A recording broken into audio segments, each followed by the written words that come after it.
You're listening to a Mamamia podcast. Mamamia acknowledges the traditional owners of land and waters that this podcast is recorded on. Did you love the episode we did on Paul Mescal about how he supposedly runs away from his one-night stands? That wasn't all we talked about, but let's be real, it was the most absurd part of it. We thought we'd share an episode of Mamamia's daily celebrity podcast, The Spill, because they did a brutally honest review of Paul's new movie, Gladiator II. It's not just Paul's movie, of course. There are other big names in it too, like Pedro Pascal and Denzel Washington. But it's being called Paul Mescal's movie by all the young cool people like us. You're about to hear about all the best and worst moments from Gladiator II, and also an acknowledgement of Russell Crowe's hurt feelings for not being included. Enjoy! From Mamamia, welcome to The Spill, your daily pop culture fix. I'm Vernem. And I'm Laura Brodnik.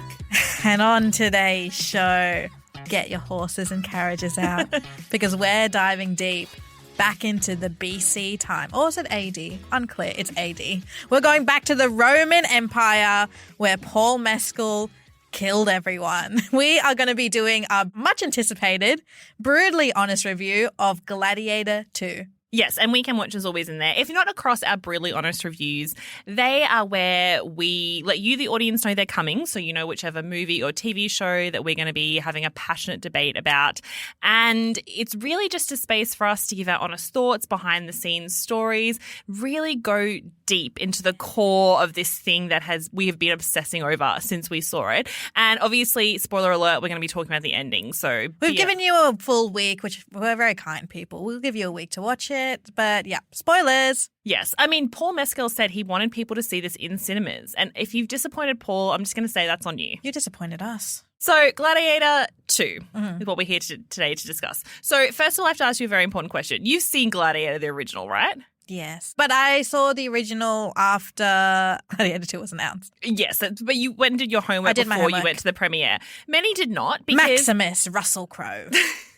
Because as we were sitting in the premiere and Paul Mescal had just come out on stage and everyone was clapping and the lights were about to go down, and that is when a number of people around me leaned over and whispered, "What is Gladiator, the first one, about?" Guys, you can't be Australian and not know what Gladiator is. Well, just in case some of our listeners are also in that boat, that they just have no idea what the original movie is. No, your point stands. I was in that boat until like a month ago.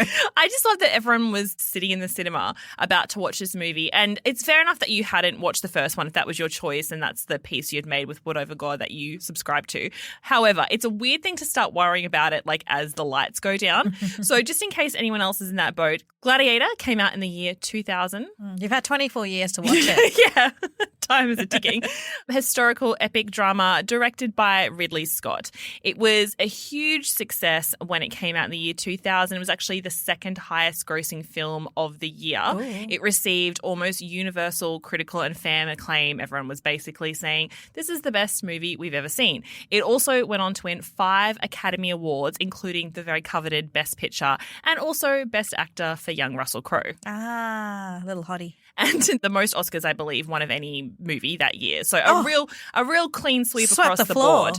So in the original movie, Russell Crowe plays a Roman general called Maximus, who is betrayed. I won't get into the backstory. It's, it's spoilers. Classic 24-year spoilers. Classic guy stuff, betrayal, revenge, naked man killing other naked men. Yeah, men don't know how to work with their feelings, and instead they go on epic quests to, take down their enemies. When will be our turn?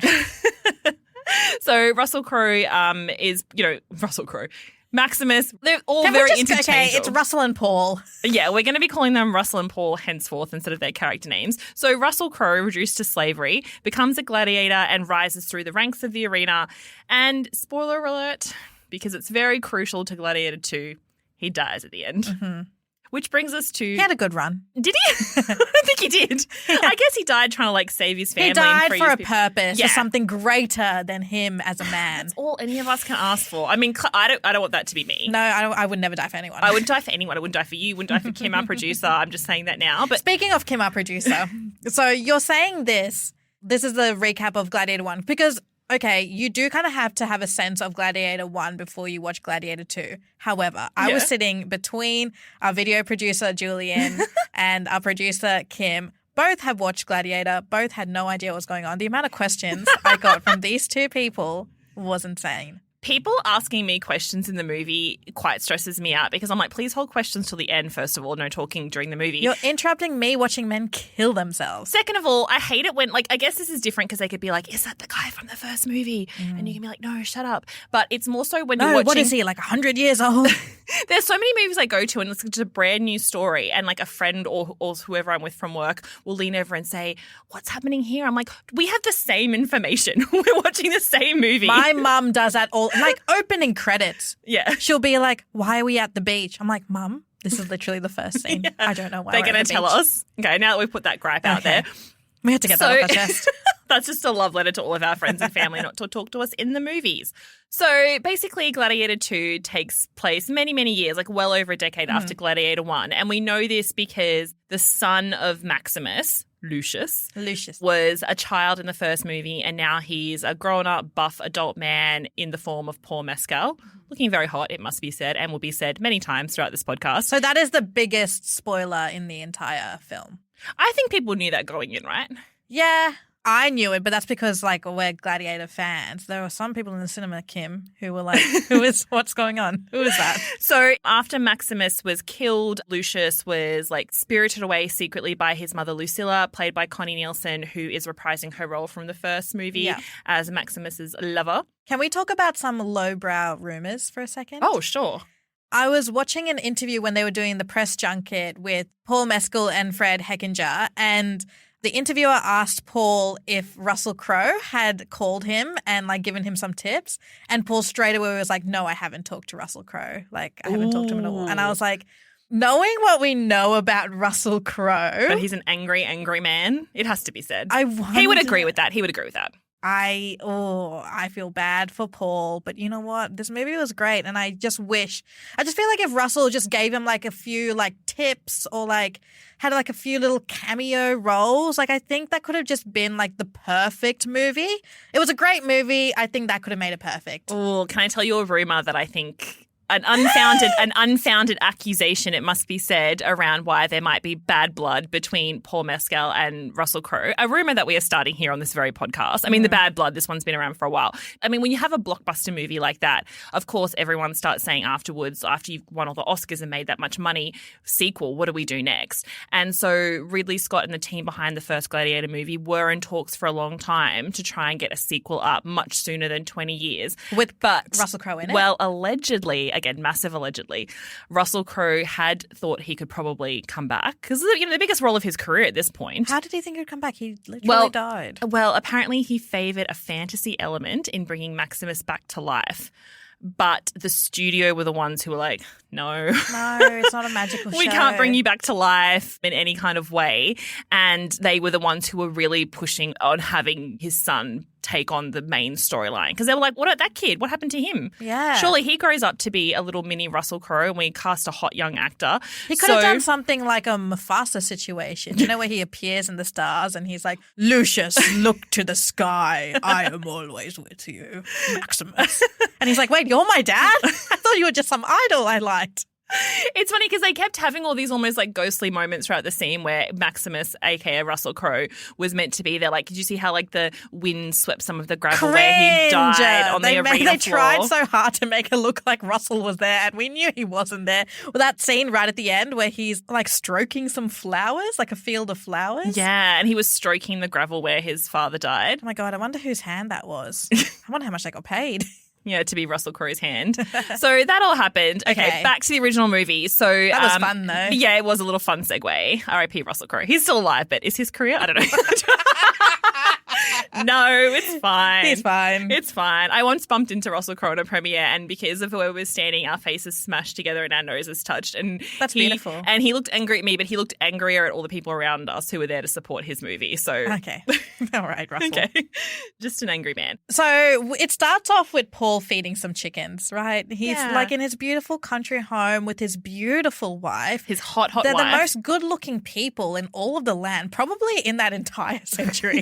Everyone who looks at them just can't stop staring because you know what? They've got veneers. They've got great skin. They're muscly. They're sexy. They're both warriors too. Yes. They're two sexy warriors who fell in love and got married. Don't have a single nick on them until we'll get there. We'll get to the nicks. But they're living in this place called Numidia. It's a place around Rome, and it's during the time where the Romans wanted to take over every village, town, country, city around them because they wanted to be the ultimate city. So I think Numidia was the last one that Rome had to take over. So Paul's like, got the boys together. We got to get ready. We also find out that he's somewhat a prominent figure in his hometown army. He gives like a lot of speeches. He's like, what we do together, and we do it to fight for Numidia. Aww. And everyone's like, fuck yeah. I'd be like pissing myself because I'd be so scared. I don't have time to listen to this. I'm like, can we all just watch what's happening? These ships are coming so fast. They've got like, I don't know, they probably had some motors back there. They were going very fast, those They ships. were going You're so really true. fast. And also like, I don't know how they got their aim so good, like with all the bombs and the like catapults. Like how could they aim so well when they don't Well, they're have trained any... soldiers. Yeah, but they had no telescopes. That was just very stressful. So when I saw the ships, I was like, oh, this is dumb. You think you can fight this massive land of people while you're coming on your little rickety boat? And you were wrong. I was wrong because you know what? Then I saw Pedro Pascal and I was like, that man. no one's safe here.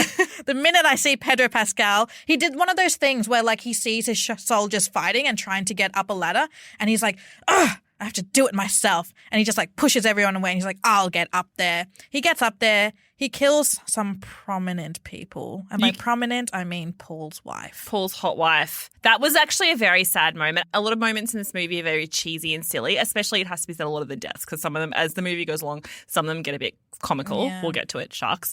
But Paul Mescal's wife, I thought was quite sad because they make eye contact, everyone around them is dying, and then that arrow just like pierces her heart and she looks so shocked and then she just falls into the water. And then they have almost like a dream sequence where you see, you know, the legend that you get when you pass away, you get rowed across the river Styx by the ferryman. And that's what Paul was seeing as his wife got onto the ferry and was rowed away, which means she died. Because he got knocked out as well. So he was having that dream. And then he wakes up on the beach, like the soldiers pulled him onto shore and he sees his wife's body floating in the ocean and he goes to run towards her. I don't know how he got there so fast because I thought it was a riptide because she was going back and forth. But he gets there eventually. And then he does like this big sob. And then we see... I thought it was, you can see that he wants to bury her, but he knows the soldiers are coming to take him. So he does that really beautiful thing where he just tries to pull as much of the arrow out of her heart and then pushes her out into the ocean because it's obvious like he's like, I can't do anything, but I don't want my wife's body floating with an arrow sticking out of it. So all I can do is pull it out and just push her into the waves. And he keeps the arrow. Yeah. The arrow is like a little motif of a reminder of his wife throughout the entire film. Oh. Yeah, it was quite nice. Yeah. It is an art, choosing gladiators. They're usually prisoners of war. I claim this city for the glory of Rome. You have something in you. Rage. Never let it go. It will carry you to greatness. Okay, so that was like probably the saddest part. Oh, there was a few sad parts, but that was like the big sad one where we're like, oh shit, this is real. We then find out that Pedro Pascal is the general of the Roman army. He doesn't seem too crash hot about his job. It just seems like something he's got to do. Yeah, he's trying to quit. He's trying to pay the bills. He's trying to quit and not conquer any more countries, but no one will let him. He did something really interesting where when he claims the land, he seems so not disinterested but ashamed almost. And that's, I think, where we get the first glimpse that Pedro Pascal might sort of be a different character than what we think he is. Yeah, because he's set up through the eyes of Paul Mescal. He is seen to be like this vicious killer. And I guess, you know, he was leading the army that killed his wife and his friends. But what we see about Acacius, Pedro Pascal's character, is that he is a soldier and a general who thrives off defending Rome and defending his people. I think he had the best character development in the entire film. Yeah, he really, because you see him in this impossible situation and then now because no one's actually attacking Rome because they hold all the armies and land and all that sort of stuff. Now the two emperors, Gita, played by Joseph Quinn, and Emperor Caracalla, played by our good friend Fred, are basically just thirsty for more power and more land. They're And young men who don't know anything different. They've had everything handed to them on a silver platter, literally. Yeah. And now they're only getting that only form of entertainment because they don't have TVs back there. They'd hate this bill. They'd have no idea what we're talking about. Yeah. The only form of entertainment they have is to watch men kill each other, and they are thriving off it. And sending Acacius out to all these different places to conquer where he's like, I just want to be at home with my wife. Yeah. Let's talk about the emperors for a second because they were very well done.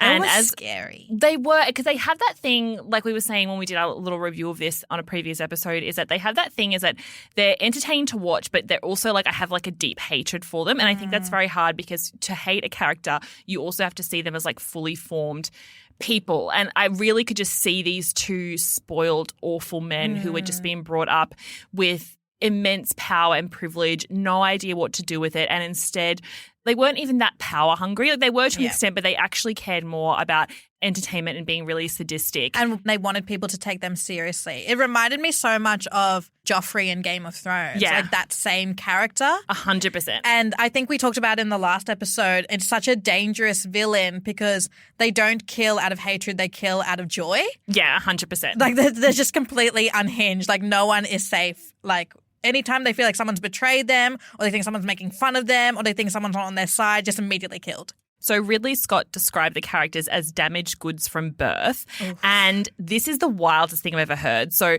apparently Joseph Quinn, who plays Gita, said that he was being really careful not to soil Joaquin Phoenix's performance in the original movie, who was the villain. And so he didn't look to him. Instead, he took inspiration from Philip Seymour Hoffman's villain in Mission Impossible 3, one of your faves, I'm sure, and also Gary Oldman's character from The Fifth Element. Ooh. But Ridley Scott has said that the two evil emperors are actually based, well, they're one of their inspirations. I feel like you're going to drop a truth bomb right now.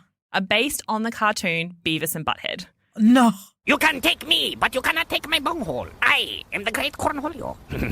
And once you hear it, Oh my God. you can't unsee it, right?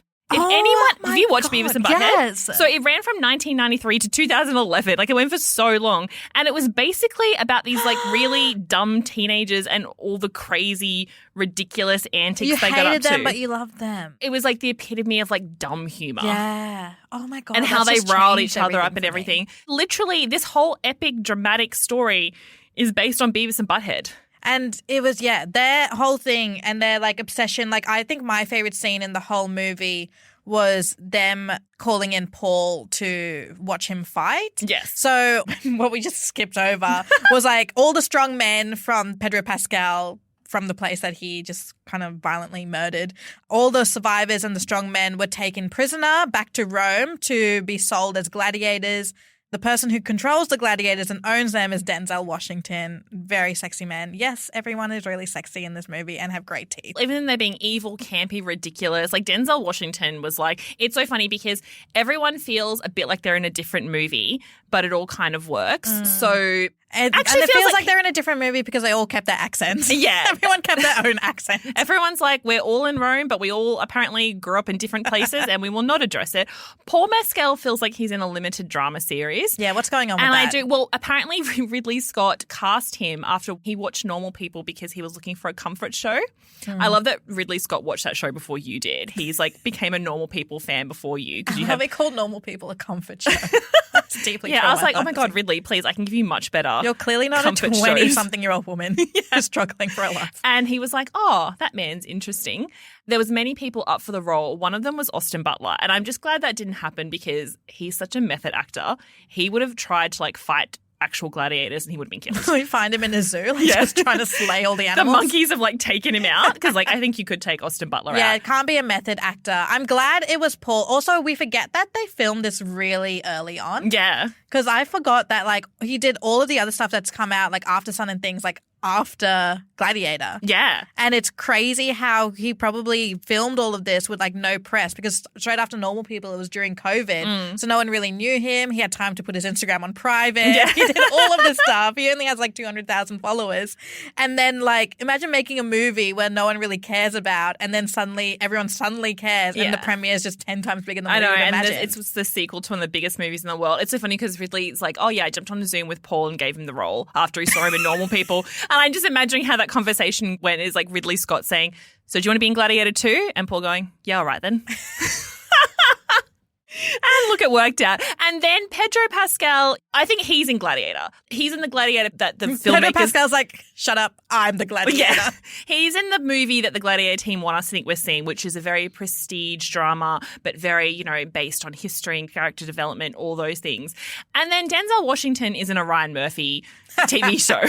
Camp, crazy, over the top, having the time of his life playing a villain. And somehow all these men, it just works. It just works. And somehow Denzel Washington is still the best. Yeah. He's probably like now taking it as a joke and is trying like, maybe I'll just try to like chill with this one. You're still Denzel Washington. There's such an opulent like kind of flair to his character, Macrinus, we should say, although we just call him Denzel, as he goes through, because you can see that, he plays like a queer icon. He's plotting and he's dangerous and he's moving all the pieces around. And it's he's like, the one who we thought was safe, and then we realize he's not safe and he's actually insane. And he'll shake your hand, pour your drink, and then kill you, that kind of a villain. Because so many times just before he takes someone out, does something, he's so soothing and he's so calm, and he'll give you a kiss on the cheek and he's patting your head, and next minute he'll stab you through the heart or have your brother slit your throat or turn you out of your home. Like, there's no stopping That's Denzel. so true. And also because Denzel Washington plays such like wholesome, like the good guy. Like he's the main good guy. He's played a lot of villains over the years. He's played a lot of villains, but he's always like the guy that everyone just wants to be. Like he's a good action hero. He's so good. He's a good, quiet, dramatic actor, which is why it's interesting that he chose to, like, he's one of those actors where he can just like be very still in a scene, but he can still carry the drama of it, and you see the camera just like finds him wherever he is. He doesn't demand a scene, he makes everyone lean in. Yeah, he makes everyone lean into him. Oh, I just imagine I've got to yell for everything. Imagine people leaning in.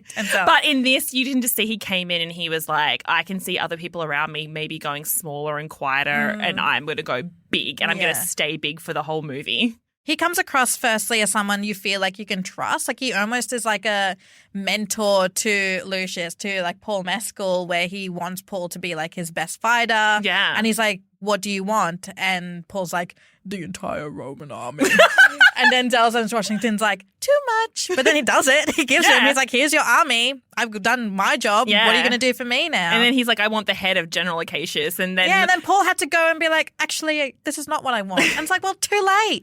So I've drawn you away from your favourite part of the movie, which you have to circle back to. So that's where all our players sit at this part. And then they have the first task where they have to even just see if all these slaves who they've brought in, who was going to be strong enough to even be up for auction as a gladiator.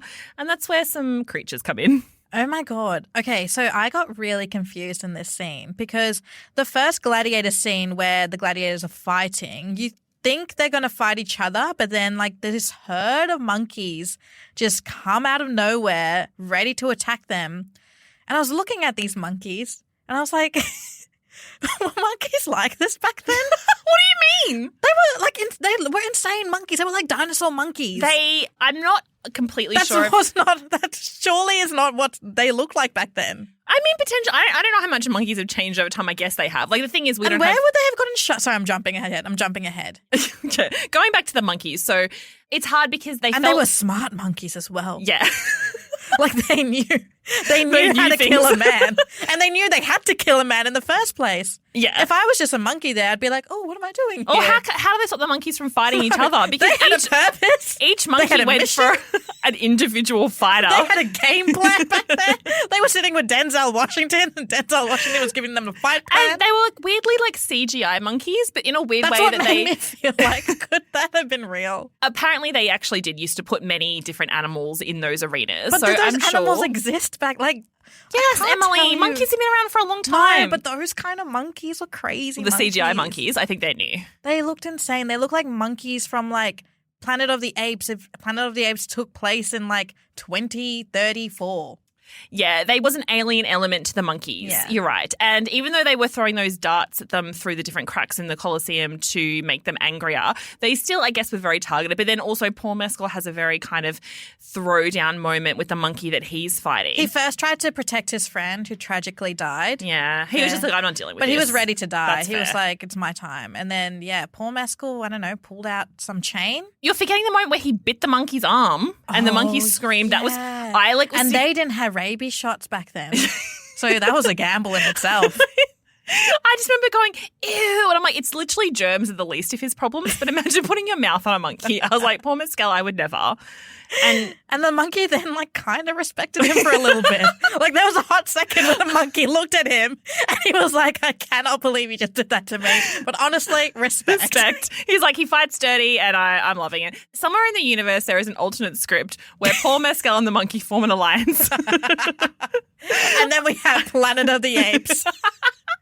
This is actually the prequel series to Planet of the Apes, even though they've made lots of those. Come on, Ridley Scott. No one talks about it. No one's going to talk about it except us. Okay, and then they had a few more animals. So there were a lot of fight scenes, all like one step bigger than the last one. So we had monkeys. Then we had the rhino scene. Yeah. Which Rhinos, I do believe they had back then in the Colosseum fights as well. And we talked about how it's okay to use a rhino because back then they weren't extinct and they didn't know what's going to happen to rhinos now in 2024. So they were like, it's fine to use. I own you now. But whose head could I give you to satisfy your fury? The general will do. Rome has taken everything from me. But I will have my vengeance. There is plenty of pain waiting for you in the next life. I don't know why you are so greedy for it in this one. It will clear my path to the throne. You will be my instrument. I will never be your instrument in this life or the next. We then had the ship scene. Yes. And now this brings me to my favourite part of my notes I've made under a subheading called Ridley Scott and the Sharks v. the Internet. Oh, no.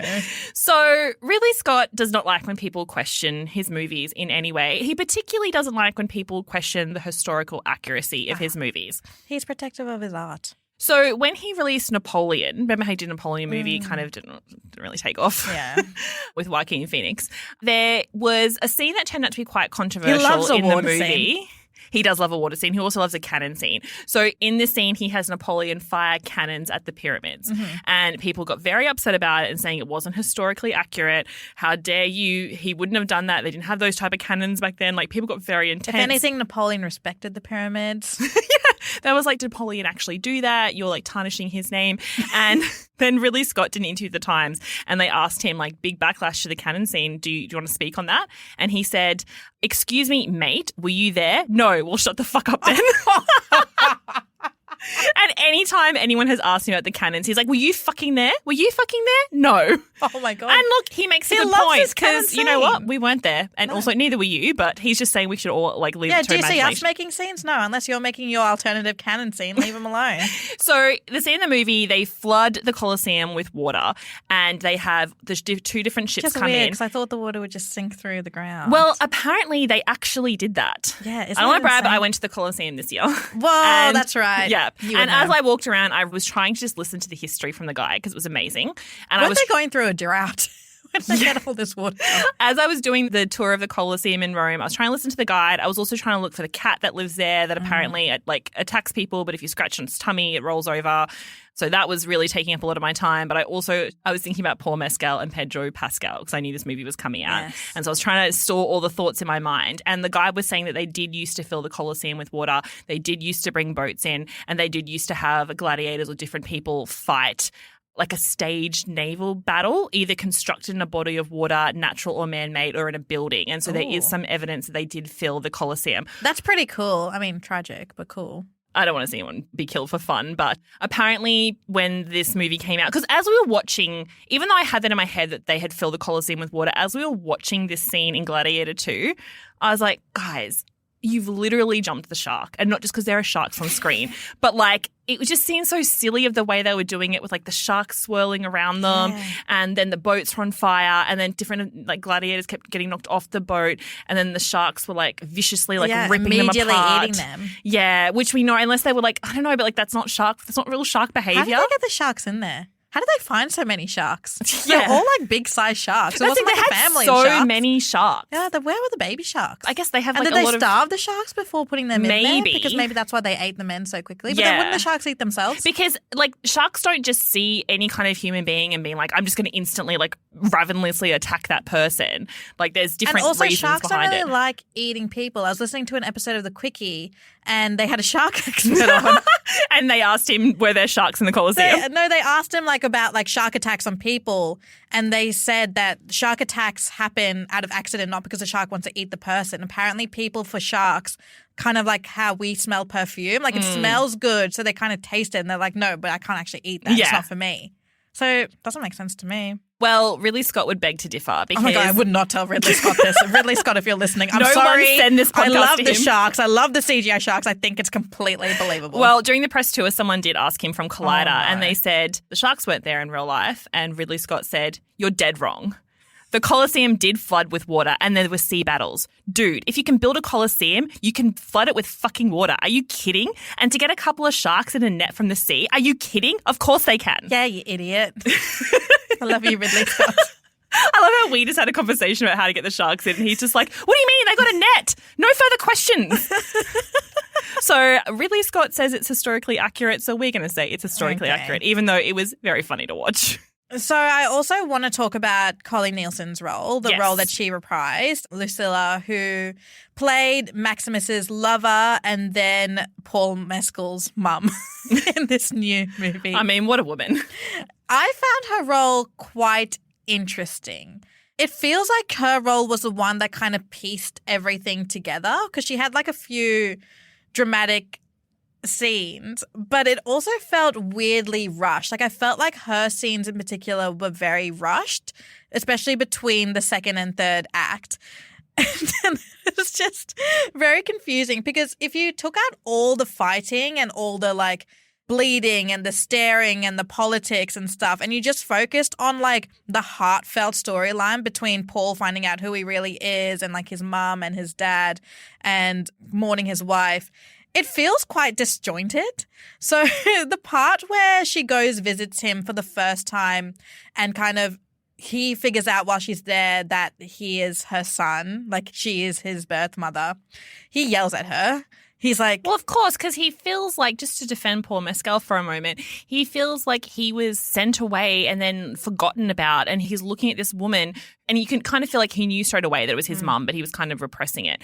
And then he's looking at this woman who he sees living this life of luxury with the people that killed his wife, and he's pretty much like, you forgot about me and you left me out there to die and now I want nothing to do with you. And so now I you understand marry the general of the army. who killed my wife. Yeah. It's actually quite a good setup. It's good. And he yells, he's like, get out of my room. And then she tries to say something. He's like, get out! And then they don't talk again. And then the next time they talk, I'm like, oh no, he's going to yell at her again. He's going to yell. They haven't talked since that first yelling situation. Immediately forgive him. He's like, okay. Well, he's got a lot going on. He's trying to save Rome. He's like, oh, he's I don't trying to have defeat time his for this, enemies. Mom. Get out of my room. So she, like, they suddenly make up randomly and she gives him Maximus's ring that she's been wearing, and he was like, I will wear this ring next to my wife's ring. That's actually meant to be a really beautiful moment. It's not and beautiful. I just feel like you haven't taken it in because it's so silly. Every time I see you recently, you'll just say that randomly. I'll wear this ring next to my wife's ring. Thank you. He's trying to be nice about it. Thank you, Mum. I forgive you. I forgive you, Mum. Because it's funny because Paul Mescal doesn't have a lot of lines. He doesn't have a lot because of lines. I think that's a except for that one poem. Yes. Which is like the one line that he says that everyone remembers. That's a creative choice and it does kind of work. He's meant to be, you know, he's always watching and reacting, and he's even when also, they ask him to speak, he's like, He's like, no. They're like, you don't speak English? He's like, yeah, sure. Whatever. Yeah, he doesn't have a lot of dialogue in the film, but I think that kind of works to his character. He does a lot of breathing and some huffing a lot of brooding. And a lot of just like, with strength and honor. And then everyone's like, yeah, I guess. Yeah, sure. What he said. With both of those. But a lot of it is just like close-ups of his face and his body, like reacting to things and taking things in. And I think that's an interesting choice. Like you can convey a lot without dialogue. Sometimes in these movies there can be too much dialogue. If you get into historical drama and there's a lot of exposition, a lot of explaining, a lot of men walking around and brooding. Is he educated? Because they like... So you see a scene where like he's a young boy and then they come to find him and then he gets sent away by himself on a horse. Yeah, and then so he where gets would sent he to have this done different all his community. schooling? But he still was like educated while he was like living in Rome with his family. He does speak well. Okay, weird thing for us to be debating. But I think that's maybe just how they've kind of done his character. It's interesting because with Gladiator II, like I just think like if it wasn't done properly, it just would have been the most boring movie. And I think the original scripts around it very much center on like the politics and the internal power struggles. And I'm like, when I went to this movie, I'm like, if this is going to be a bunch of white men standing around in rooms monologuing about their importance, I'm out of here. I've had a long day. There's a long line to get in here. I'm out. But the movie caters to, I think, what people want from a movie in terms of like action-packed, It's very fast-paced. pace. And the stakes are it's kind of like the stakes are out there of like, this is a really bad guy and this is the good guy. Yeah. And that's it. Everyone stay in their lane. Yeah. But it kind of does work because it's a cadence of storyline that we really recognize. Yeah, It's and the almost characters are still developing in their lane. to an extent. It's almost like if you had taken out the vicious killing. This is a kid's movie. About an orphan. This is a Disney movie about an orphan taken away from his parents, coming back and fighting the bad guys and saving everyone. Like if you took out the killer monkeys and the killer sharks and the sadistic emperors and the fact that one of them is dying from syphilis, this is a kid's movie. It's very good versus bad. But adults need that sometimes too. Yeah, it was just such a good watch. Like, I definitely, as you said, wouldn't watch it because I do feel like Gladiator 1 was more of a drama. Like, there was so much going on. It was more intense in that way where the plot line felt like there was so much at stake. Whereas, like, with Gladiator 2, because it's kind of like the same storyline as Gladiator 1, you kind of know what's at stake already, so you can just, like, enjoy it. It just feels like more like an action popcorn summer kind of movie. Okay, do we want to get into the ending? Which is actually quite sad. Because you think a lot of people are going to, you think like they're going to do this. They're going to, you know, get out of here and then death after death after death. I got quite confused. What were you confused by? I was confused right at the end when he was giving that speech and there was thousands of people and I was like, oh, I hope the guys at the back can hear him and they don't just start killing people because there's no way they can hear him. They're so far back.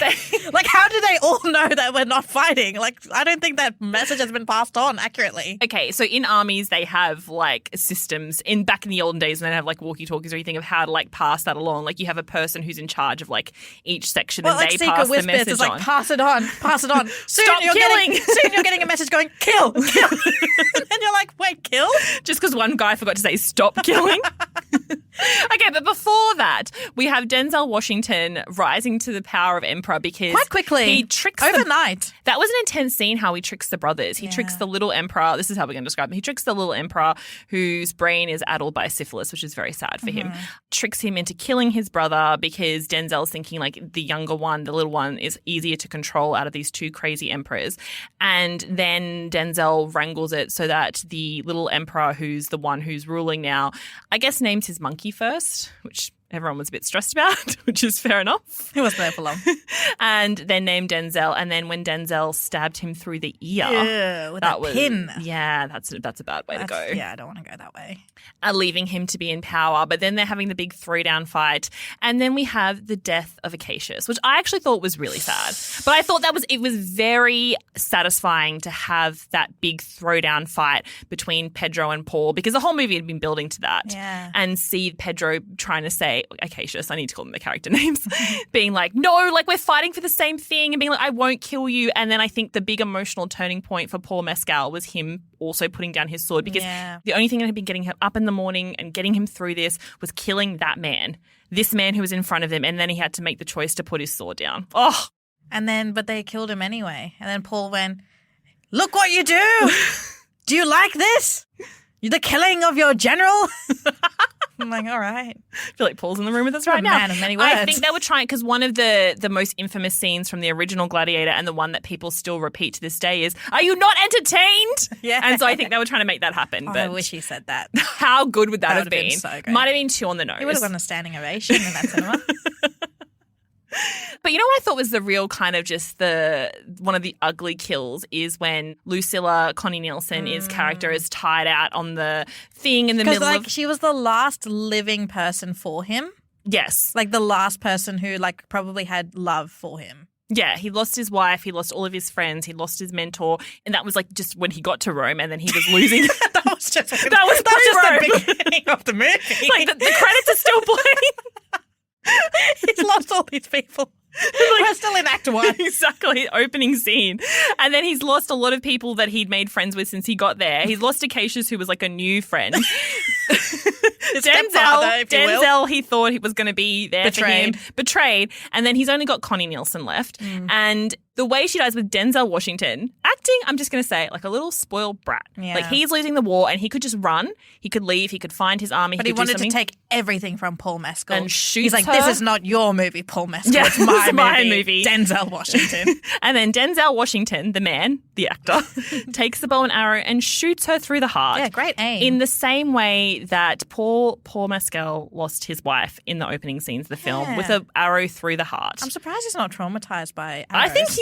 I think he is traumatized, is what we see throughout the film. And then it's really on, I think is a cinematic way to describe it, in terms of the battle kicking off. The horse chase. Yes, but then we have what everyone has been waiting for, which is the epic throwdown between Denzel and Paul. In the river. You know what it reminded me of? What? Black Panther. Oh, yeah, a bit of a river Any fight. like men fighting in water is a dangerous game. Because like when there's drowning involved, that takes it to a whole new level. Well, they're stabbing through the water, you can't see who's moving where or who's doing what. That would have been very intense and then Paul just rises. Yes. Like Aquaman. He did look like Aquaman. Yeah, he became victorious. And then he had to stand between the Roman army and the other army, which I'm guessing the were his other friends. Roman army. The friendly Roman army and the other Roman army, and say, look, guys, it's been a day. Yeah. Well, let's just put the swords down. Like, we're all fighting for the same thing. Sometimes as men, we need to like let out our emotions in a different, more healthier way. I feel like if we just talked about it and didn't kill each other, this could be a really beautiful friendship. I really want a version of the movie where he says that. And then the guys at the back are like, what? Are we killing or not? Are we killing or not? Someone tell us. Oh, we're killing, great. And then they kill Paul Mescal. Yeah. How unfortunate would Like that friendly be? fire. God damn it. And after that, you want to have this real victorious moment of like, they won, the good guys won, but there are no winners in war. A series Animorphs taught me that. There are no winners in war. It's all really ugly. And so then we have these scenes of Paul Mescal looking absolutely fucking devastated and broken because he's staying in that arena and he was like, that's where my dad died. That's where my mum died. She's still there. That's where Acacius died. And my wife also dead. Also dead. Pulls out the little arrow. And then he does that touchy dirt thing that he loves. And yes, because he's remembering, he's trying to feel like tied to his father and how he died in that moment and how he's standing there. And this is because Paul Mescal is a good actor. You see in his eyes that his character is thinking, I am alive, but I am dead inside. And even though everyone is celebrating around me, there is no celebration for Paul Mescal. Until Gladiator 3. Do you know they're talking about that? Oh. And it's going to follow Paul Sign Mescal me up. in his next, like through this next part where he's been given this big power that he doesn't want. But you know the They're main... like, you're the emperor now. And he's like, no, we talked about this, boys. There's no empress. And he's like, you're the emperor. And they're like, it's either you or the monkey. Because the monkey is officially second in charge. And so one of you is going to have to step up. God. But you know one of the reasons that people really want Gladiator 3, besides the fact that we all really loved Gladiator 2 and we want to see what other animals they can put in that Colosseum. We want to see more death and blood. Is it because they want to rub it into Russell Crowe more? Russell Crowe's at home being like, no! He's like, how about come back in your ghost now? He's like, if you can have bloodthirsty mechanical sharks and alien monkeys, you can have Russell Crowe back. I'm saying my Mufasa pitch is pretty good. It's pretty good. We should send that to them. No, they want to see Paul Mescal have a love story. Boring. I want to see Paul Mescal kill more men. Yeah. I just think give the guy a minute. Oh, he's just lost his fresh wife. widow. Jeez. Yeah. I think it's because people just want killing and they want sex. They just want normal people. That's what they want. Daisy Ridley appears.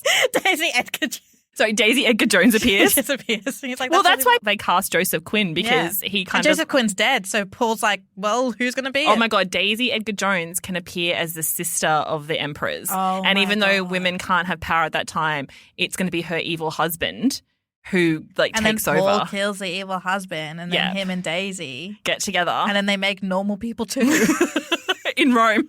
It's like Emily in Paris in Rome, normal people do in Rome. It's all happening. Anyway, thank you for listening to our very unhinged, brutally honest review of Gladiator 2. We hope you liked the movie. We hope you liked the movie because we really enjoyed it. We urge you all to see it. And yeah, look, any day where we're seeing a muscly Paul Mescal and his perfect teeth, even though historically inaccurate, run across the screen is a good day. Thank you so much for listening to this episode of The Spill. We do so many brutally honest reviews. We're going to link a bunch of them in the show notes. Make sure you watch them first because we do talk about spoilers and get in deep. But we will be back here in your podcast feed at 3 p.m. on Monday. Bye. Bye.